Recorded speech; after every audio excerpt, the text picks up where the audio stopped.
Hi there, my dear students. How are you adjusting to this new modality of learning? I hope you are doing perfectly well at the comforts of your home. So, last week, if we can do a recap, we learned about what literature is and why we should study literature, as well as the different genres of literature. This week, we will be learning about the elements of a short story. So, are you ready? They say that a really good story is like a tasty soup. It has to have all the ingredients blended together perfectly so that we will have a really great soup. If you want to be a writer and write a short story or a novel, perhaps you would want to know what are the ingredients that would make up a really good one. Or haven't you ever wondered, like when you watch a movie or enjoy a really good story on TV or in novels, just how these elements interact with each other to come up with a really unforgettable story? So here are the elements of a story. First, we have setting, we have plot, conflict, character, point of view, and theme. We will be discussing each one of them. First one, we have setting. The setting answers to the where and when of the story.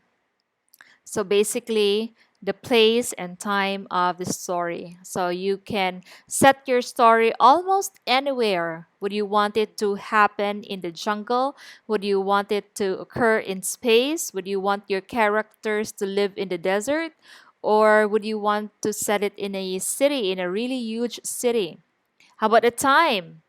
Would it be happening in the future in the year 2050, for example? Or would it happen, or did it happen sometime in the past, or um, like during the Stone Age, for example? So that is setting that also includes the weather conditions, the social conditions, and the mood or atmosphere of the story. So that's the first one, the setting.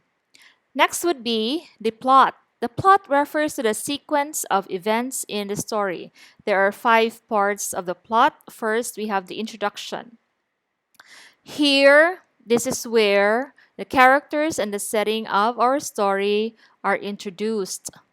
And then we have the rising action because a really good story have an inciting incident that would give rise to conflict. So here comes the rising action building up. Okay, so that's the second part. And then the third one is the climax. This is the highest point of the story. So the turning point of the story as well, and the readers will wonder what will happen next. Will the conflict be resolved or not? And then after the climax, we have the falling action. The falling action is when the events and complication begin to resolve themselves. And then finally, we have the last part of the story, which is the denouement. This is the final outcome or untangling of events in the story. So we will have an example of a good story later on, and we will try to determine the elements of this story I'm talking about. So that's plot. So to see it in a diagram form, so it would look like this. So again, the exposition or the introduction part right here, and then the inciting incident that would give rise to the rising action, and the peak of the story, the highest point of any story is the climax. And then after the climax, we have the falling action where things gets to be resolved, and then the resolution, and finally the ending of the story is the denouement. So that's the second element of the story, that's plot. Now, really good writers make use of these two literary devices to create a really good story. These are flashback or foreshadowing.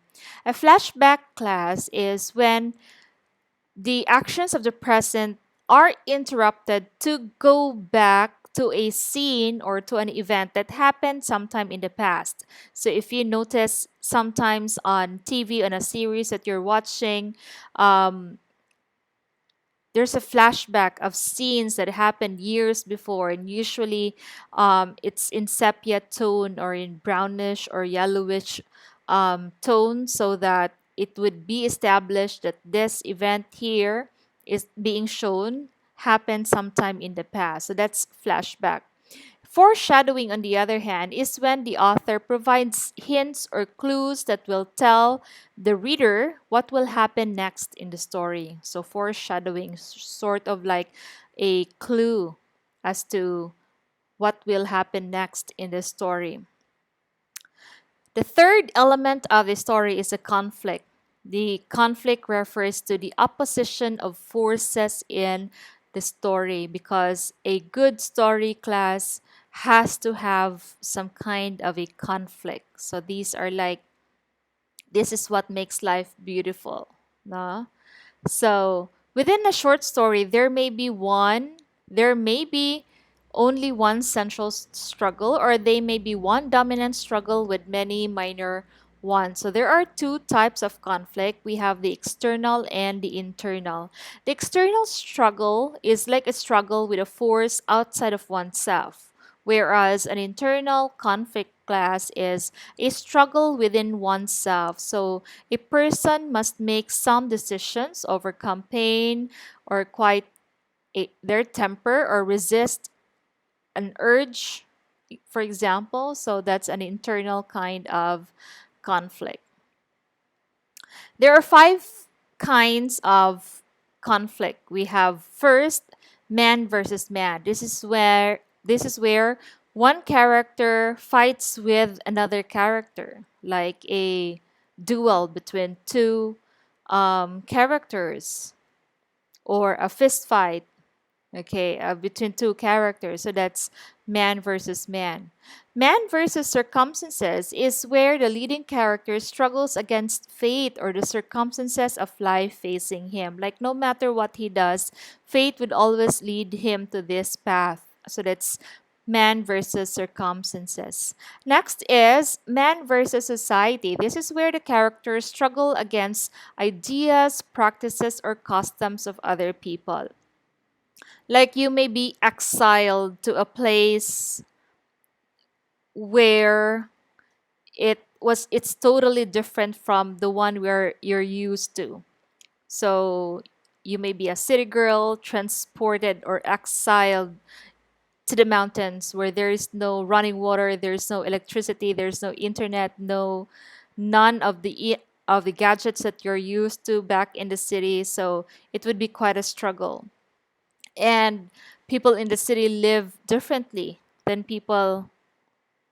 those people in the mountains, than those people in the remote areas. So that's man versus society. That's one example.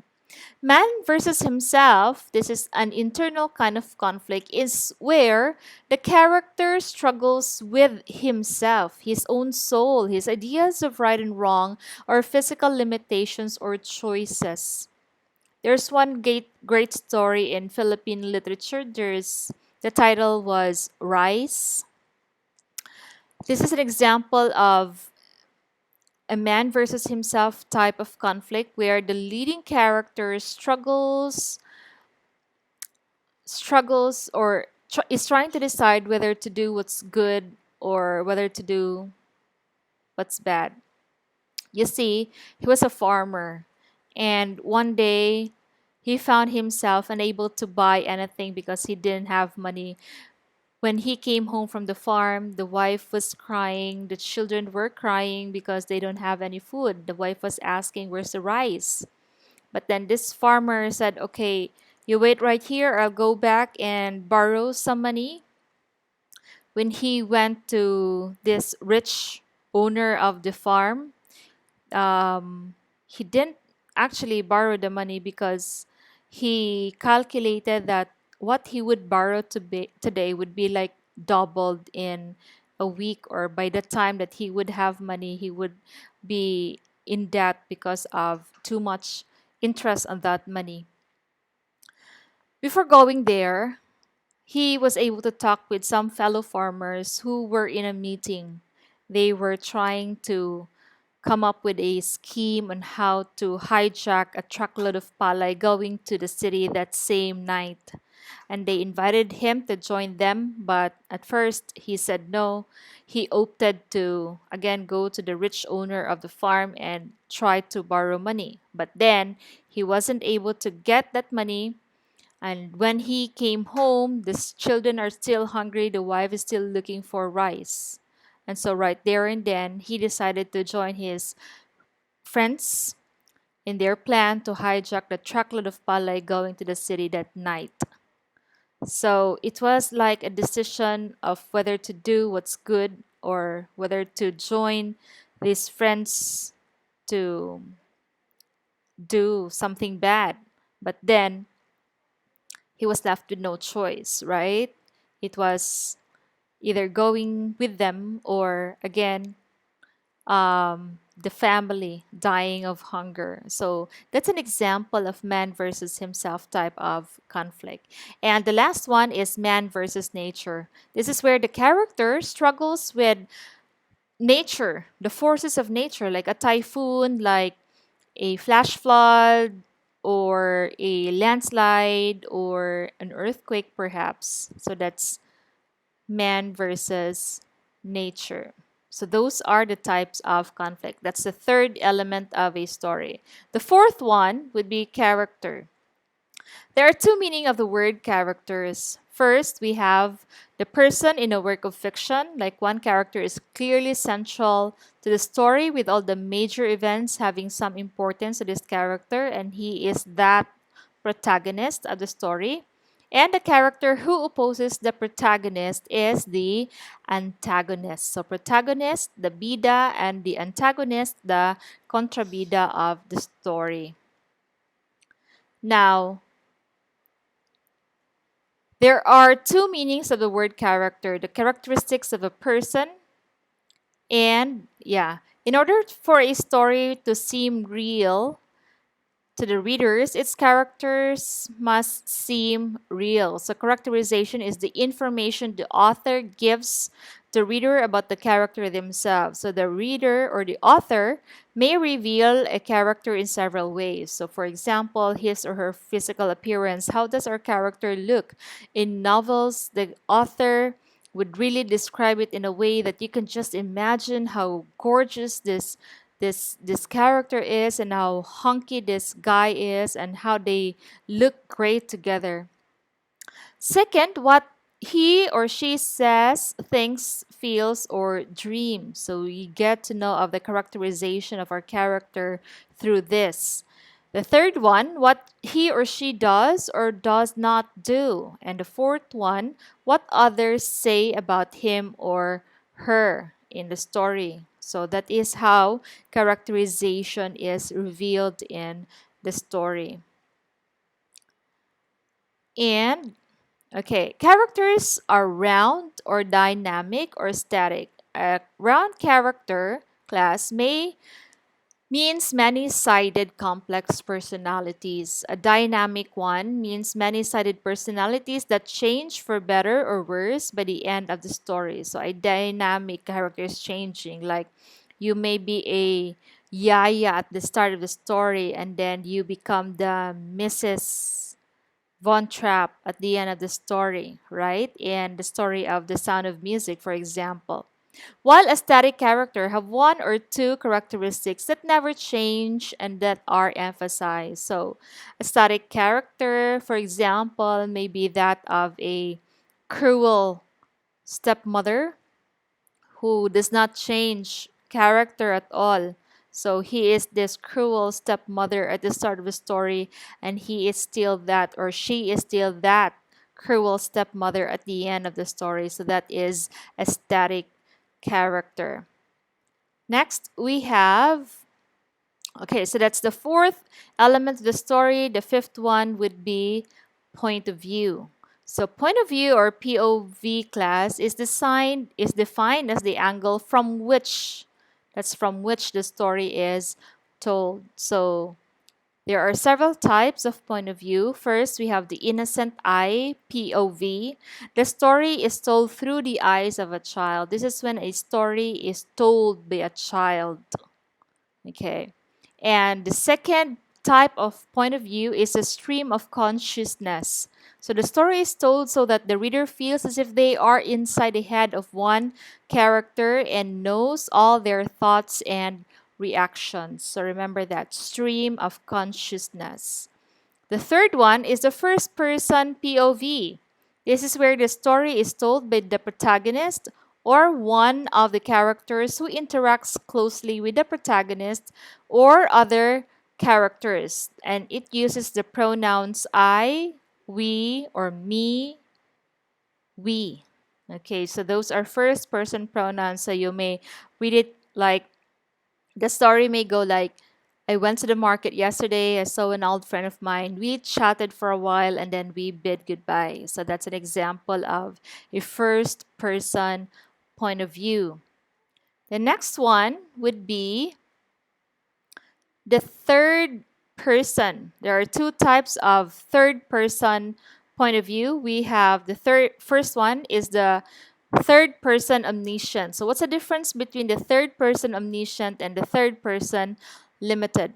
The third person omniscient tells the story in the third person using the third person pronouns he, she, they, and we can see the thoughts and feelings of the character if the author chooses to reveal them to us. So it's like an all-knowing point of view. So not only does he tells us what he or she feels, what the characters feels, I mean what the characters does, but the point of the narrator also tells us what they think and feel. So basically having like a getting to know the character really, really well.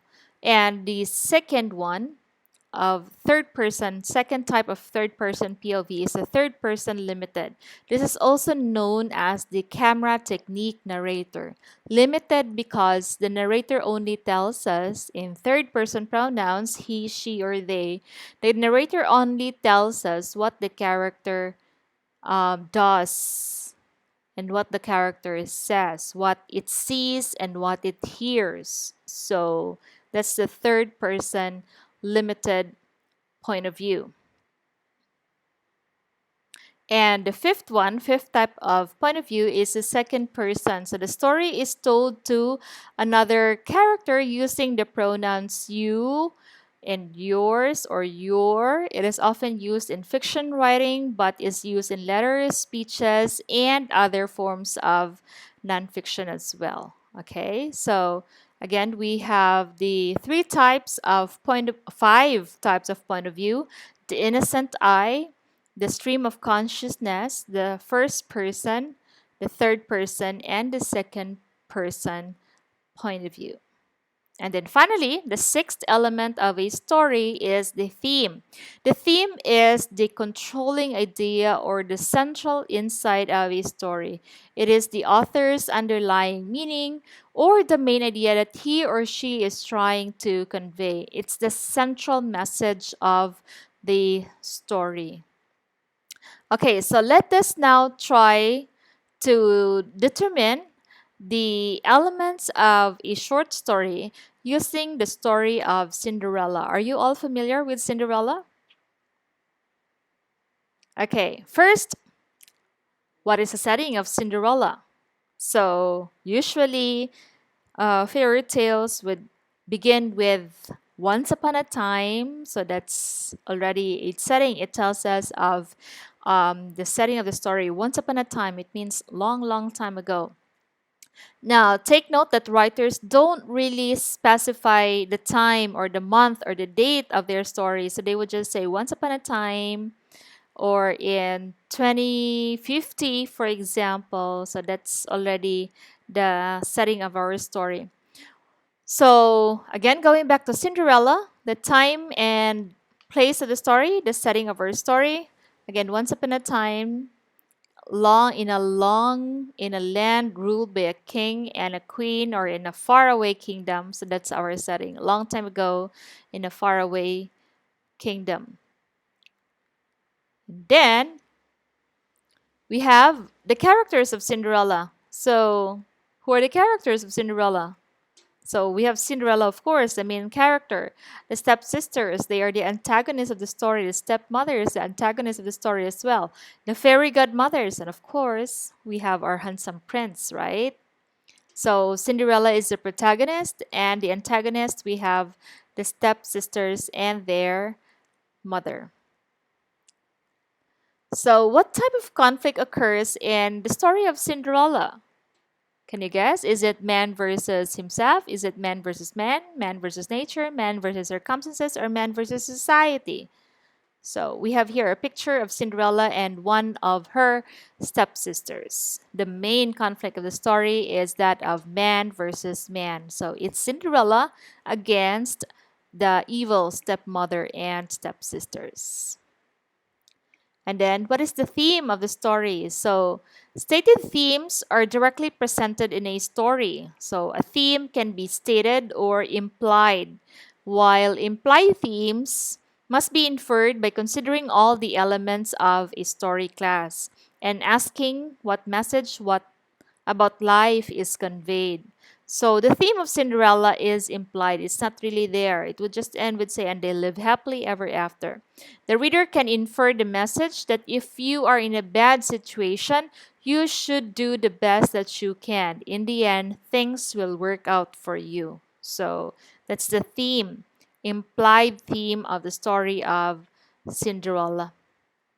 So we have the 5 stages of plot in the story of Cinderella. So the exposition part, again, we say, once upon a time in a faraway kingdom, Cinderella lives with her stepmother and stepsisters. And then here's the rising action when there was an invitation for them to go to the ball, and the stepsisters wanted to go to the ball. Okay. A fairy godmother appears and provides Cinderella with clothes, a coach, and a footman. And Cinderella goes to the ball very, very beautiful. And then Cinderella dances with the prince, but leaves hurriedly at midnight, losing a slipper. The prince says he will marry the woman whom the slipper fits, right? The shoes fit. And the climax of the story is when the stepsisters try to force their feet into the slipper, but then it fits Cinderella's foot. The following action is Cinderella and the prince marry, and the denouement or the resolution of our story is when they live happily ever after. So basically, you can summarize an entire story using the 5 parts of the plot. And we have that's it. Okay, so we have basically summarized the story of Cinderella using the elements of the story. So the character, again, the character, the setting, the plot, the theme, conflict, and point of view of the story. So there you go for the elements of a short story. So I hope you understood the elements of the short story. For your assignment, I need you to read a story, a short story, any short story of a college level text, and determine the elements of that of the five. I mean the 6 elements of the story that you chose. Okay, so I'll put that in the LMS as an assignment. So have a short story ready. Okay, so again, see you in the next week's lesson. Bye bye.